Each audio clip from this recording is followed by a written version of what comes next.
नमस्कार। डॉक्टर अनीता यादव के चैनल पर आप सबका स्वागत है। बदलते मौसम, बरसात और बाढ़ के कारण कंजक्टिवाइटिस, जिसे आई फ्लू या पिंक आई भी कहा जाता है, आजकल बहुत फैल रही है। आज हम इसी आई फ्लू के कारण, लक्षण, बचाव और उपचार के बारे में चर्चा करेंगे। आज हमारे बीच हैं जानी मानी आई स्पेशलिस्ट डॉक्टर सुचिता। बहुत बहुत स्वागत है आपका डॉक्टर सुचिता। डॉक्टर साहब, मैं ये जानना चाहूंगी कि ये आई फ्लू क्या है और इसके फैलने के क्या कारण हैं। आज के संदर्भ में आपने बहुत ही अच्छा टॉपिक चूज किया है, आई फ्लू। जैसा कि आप देख रही हैं, इसको पिंक आई, कंजक्टिवाइटिस, आँख आना या आई फ्लू के नाम से भी ये जाना जाता है।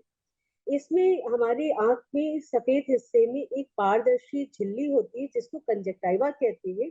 जब इसमें सूजन आ जाती है तो हम इसको कंजक्टिवाइटिस कहते हैं।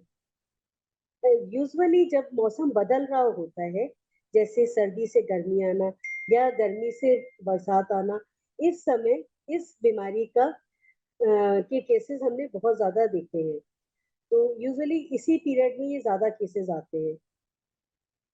अब जैसे आपने पूछा कि इसके कारण क्या होते हैं, तो कारण इसके क्या होते हैं, इसको पहले हम इसका क्लासिफिकेशन जानते हैं, ये होती क्या है और कैसे होती है। तो अगर हम इसको देखें देखें तो मोटा मोटा अगर हम इसको डिवाइड करते हैं तो मेन 3 टाइप्स के होते हैं, like allergy conjunctivitis, bacterial conjunctivitis, viral conjunctivitis, और एक चौथा और प्रकार होता है जिसको हम कहते हैं मिक्स टाइप कंजक्टिवाइटिस।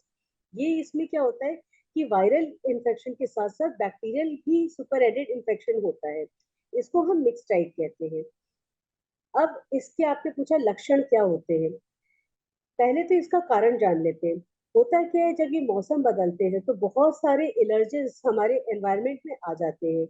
जैसे कुछ पॉलन ग्रेन्स ऐसे होते हैं जो इस मौसम में आते हैं। दूसरा, ह्यूमिडिटी बढ़ने की वजह से बैक्टीरिया और वायरस इस समय बढ़ जाते हैं। तो ऐसे समय पे इस तरह के इन्फेक्शनों का के केसेस ज्यादा देखने को मिलते हैं। अब एलर्जी, अब जैसे आप देखेंगे कि इस बार क्या हुआ है कि जैसे पिछले 2 सालों से, कोविड के बाद से हमने देखा था कि ज्यादातर हमारे पास जो पेशेंट आ रहे थे वो एलर्जी कंजक्टिवाइटिस के थे। लेकिन इस साल, इस बार थोड़ा सा चेंज आया है। एलर्जी कंजक्टिवाइटिस के केसेस बहुत कम रिपोर्ट हो रहे हैं। इस बार जो हमारे पास मैक्सिमम केस आ रहे हैं वो वायरल कंजक्टिवाइटिस या मिक्स टाइप ऑफ कंजक्टिवाइटिस के आ रहे हैं। और इसका जैसे कि आप सभी जानते हैं, इसके कारण हमारा जो एनवायरमेंटल चेंजेस हो रहे हैं, जैसे कि इस बार जो है हमारी बारिश काफी हुई है। बारिश से जल स्तर कई जगह के बढ़ गए, कई जगह बाढ़ जैसे की संभावना बढ़ गई है। तो ऐसी जो बाढ़ पीड़ित जगह है या जहाँ पे पानी का भराव हुआ है, जहाँ पे इस तरीके के इन्फेक्शन वहां पे ज्यादा देखने को मिले हैं। तो ये हमें कैसे पता लगे कि जैसे कंजक्टिवाइटिस हो रही है या कैसे, इसके बारे में? ये भी बहुत इंपॉर्टेंट क्वेश्चन है कि हमें कैसे पता चले कि हमें कंजक्टिवाइटिस होने वाली है या हो गई है। मतलब हमारे अलार्मिंग साइन क्या है और सिम्टम्स क्या है। तो इनको अगर हम देखें तो दो मेन ब्रॉड कैटेगरीज में डिवाइड कर सकते हैं, अलार्मिंग साइन और कंप्लेन जिससे पेशेंट प्रेजेंट करता है। अलार्मिंग साइन ये होता है कि अगर मान लीजिए आपके घर के आसपास या आपके घर में किसी पेशेंट को कंजक्टिवाइटिस हुई हुई है, आपकी किसी फैमिली मेंबर को हुई हुई है, तो एक तो उससे आपको स्प्रेड होने के चांसेस होते हैं। दूसरा, जो सबसे पहले आपको महसूस होगा वो आंखों में चुभन, ऐसा लगेगा जैसे आंख में कुछ गिर गया है, आंख में रड़कपन जैसा फील होगा। ये सबसे पहला साइन होता है जो आपके कंजक्टिवाइटिस में आता है। उसके बाद आंखों में भारीपन, खुजली, फिर उसके बाद आंखों का लाल होना, आंखों से पानी आना, फिर धीरे धीरे आंखों में सूजन आना, और कभी कभी चिपचिपा पानी या चिपचिपा पदार्थ आना। अब जैसे कि मैंने आपको पहले बताया था कि एलर्जी कंजक्टिवाइटिस वायरल और बैक्टीरियल, 4 तरह के मेन डिफरेंट होते हैं। अगर हमारे पास एलर्जिक पेशेंट आ रहा है तो उसको आप देख करके ही आप पता कर सकते हैं। वो यूजुअली बच्चों में होता है, और उसमें कंजक्टिवा का रंग जो होता है, जो हमारी जो पारदर्शी झिल्ली जिसको हम सफेद हिस्सा जो हमारा आँख का दिखता है हमारे पास, इसमें अ, आप देखेंगे कि मटमैलापन आ जाएगा, हल्की लाली आएगी, बच्चे को खुजली होगी और जो इसमें डिस्चार्ज होगा वो रोपी, जैसे आप ऐसे खींचेंगे तो धागे जैसा लगेगा। ये एलर्जिक कंजक्टिवाइटिस के साइन होते हैं।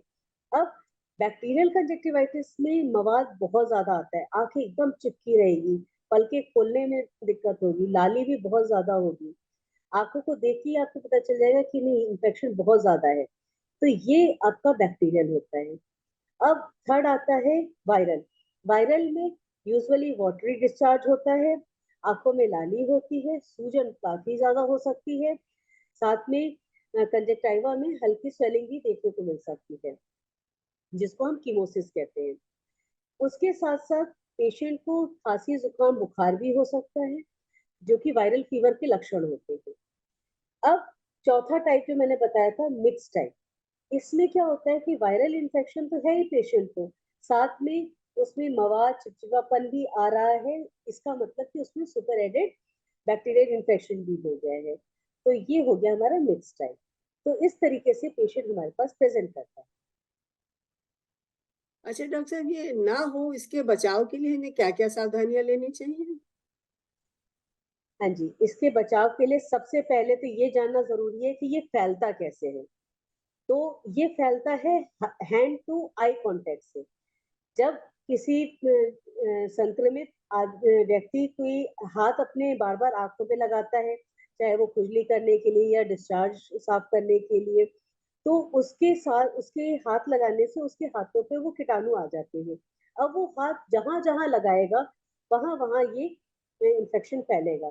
तो हमें इस चीज का ध्यान रखना है कि ये हैंड टू आई कांटेक्ट से फैलने वाली डिजीज है। तो हमें आंखों पे बार बार हाथ नहीं लगाना है। हाथ जब भी आंख पे लगाएं तो उसको जाके साबुन पानी से धोना है, और अगर मान लीजिए साबुन पानी नहीं है तो सैनिटाइजर यूज करना है। लेकिन मैं ये कहूंगी कि जितना ज्यादा से ज्यादा हो सके आप साबुन पानी का इस्तेमाल करें, सैनिटाइजर का नहीं, क्योंकि सैनिटाइजर हैंड्स को ड्राई कर देते हैं और वो अगेन इन्फेक्शन को कैरी करने में हेल्प करता है। तो इस बेटर कि आप बार बार साबुन से हाथ धोएं।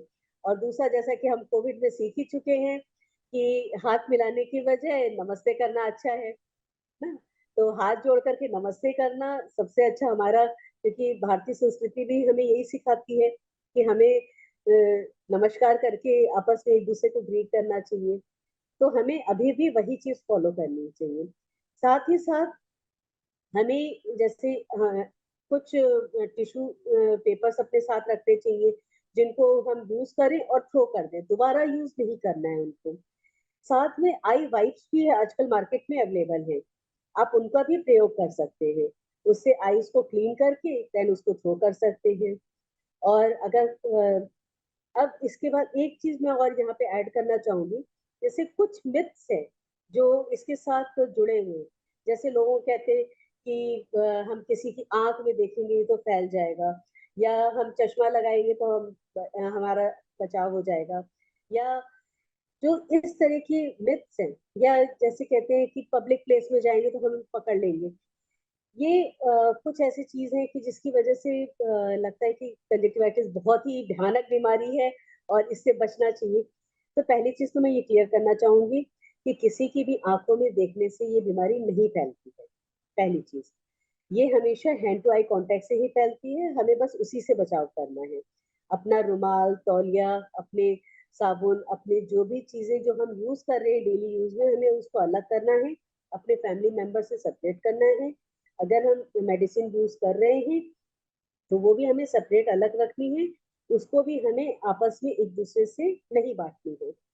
और चश्मे का प्रयोग हम इसलिए करते हैं, उसके दो कारण होते हैं। एक, क्योंकि इसमें इन्फ्लामेशन की वजह से हमें सनलाइट या जो तेज रोशनी होती है वो आंखों में चुभती है। तो जब हम डार्क सनग्लासेस पहनते हैं तो एक तो हमें उस सनलाइट से जो या जो ब्राइट लाइट से जो चुभन होती है उससे बचाव मिलता है। दूसरा, हमें बार बार हम हमारा हाथ आंख पे नहीं जाता है, तो इस वजह से हमारी आंख प्रोटेक्ट हो जाती है दूसरों को इन्फेक्शन फैलाने से। साथ ही साथ जैसा क्या है कि पब्लिक प्लेसेस का कई लोग पूछते हैं क्वेश्चन कि पब्लिक प्लेसेस में जाना चाहिए या नहीं जाना चाहिए। आप बिल्कुल जा सकते हैं, लेकिन सावधानी के साथ। अब जो इसके बाद जो सबसे इम्पोर्टेंट पॉइंट है जो आजकल हम लोग देख रहे हैं और ये बहुत ही इम्पोर्टेंट है, मैं चाहूंगी कि आपके माध्यम से मैं सभी लोगों को इस बारे में जागरूक कर सकूं।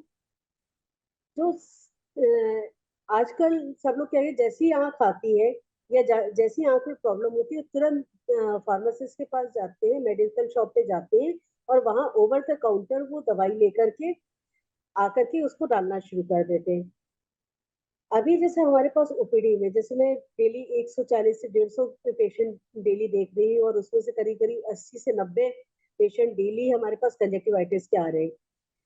मैक्सिमम पेशेंट उनमें जो आ रहे हैं वो कहीं भी किसी मेडिकल शॉप से जैसी आंख लाल होना शुरू हुई वहां गए और वहां से आई ड्रॉप ली, जो कि एक एंटीबायोटिक और स्टेरॉइड आई ड्रॉप है, लेके उन्होंने डालना शुरू किया। अब यहाँ पे प्रॉब्लम क्या आती है, जैसे ही हम बैक्टीरियल या वायरल कंजक्टिवाइटिस में हम स्टेरॉइड डालते हैं तो हम उसका बैक्टीरियल लोड और वायरल लोड बढ़ा देते हैं। हो सकता है थोड़ी देर के लिए उस दवाई को डालने से आपको आपकी आंखों में लगे कि आपको आराम मिल रहा है, लेकिन एक्चुअल में वो आपको और प्रॉब्लम बढ़ा रही है, आपकी प्रॉब्लम ठीक नहीं कर रही है। तो मैं इस बारे में एक ही चीज कहना चाहूंगी कि जब भी आपकी आईज में कोई प्रॉब्लम हो, आपकी आंखों में लाली आए, सूजन आए, इस तरह की कोई भी दिक्कत हो, तो आप सबसे पहले अपने डॉक्टर से जाकर के मिले, because he is the best person to decide whether you have to start steroid or not. Medical shop पे जाकर के ओवर द काउंटर दवाई लेके डालना बिल्कुल भी सही नहीं है।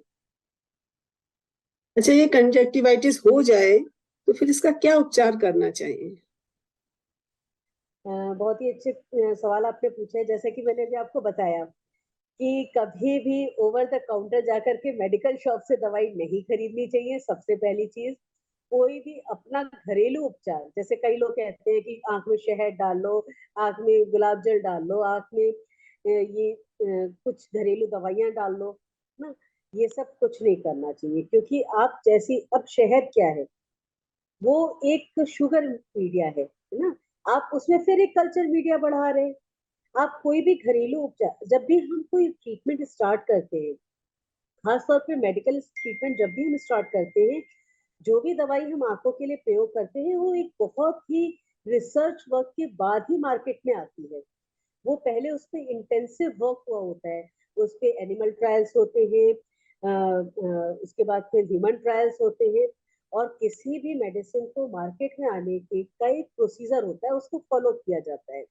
उसके हमें साइड इफेक्ट्स और उसके बेनिफिट्स हमें सारे पता होते हैं, क्योंकि उस पर एक रिसर्च हुई हुई होती है विद डाटा होती है, तो हम उसको उसी उसके अकॉर्डिंग यूज करते हैं। लेकिन जो हम घरेलू उपचार करते हैं उनका हमारे पास कोई भी एविडेंस नहीं है। हो सकता है वो फायदेमंद भी हो, लेकिन ये भी हो सकता है कि वो नुकसान भी कर सकते हैं। तो जिस चीज की हमें प्रॉपर जानकारी नहीं है, हमें वो चीजें यूज नहीं करनी चाहिए। हाँ, कुछ आयुर्वेदिक होम्योपैथिक डॉक्टर्स भी अच्छे हैं जो इसका ट्रीटमेंट अच्छे से करते हैं। अगर किसी आप एक्सपर्ट से जाकर के मिल रहे हैं, उनसे मेडिसिन ले रहे हैं, तो इट्स ओके, आप कर सकते हो। लेकिन एलोपैथिक में इसका इलाज बहुत अच्छा है, और बैक्टीरियल और वायरल कंजक्टिवाइटिस को कंट्रोल करने के लिए और एलर्जिक कंजक्टिवाइटिस को कंट्रोल करने के लिए हमारे पास एलोपैथिक में बहुत अच्छी अच्छी मेडिसिन आ गई हैं। और तो हमारा सजेशन तो यही रहेगा कि आप अपने आई स्पेशलिस्ट से मिलें और उनको डिसाइड करने दें कि आपके लिए क्या दवाई अच्छी है। बहुत बहुत धन्यवाद डॉक्टर सुचिता, आपने बहुत अच्छी जानकारी दी और आप सब लोग इससे लाभ उठाइए और स्वस्थ रहिए। धन्यवाद। Thank you.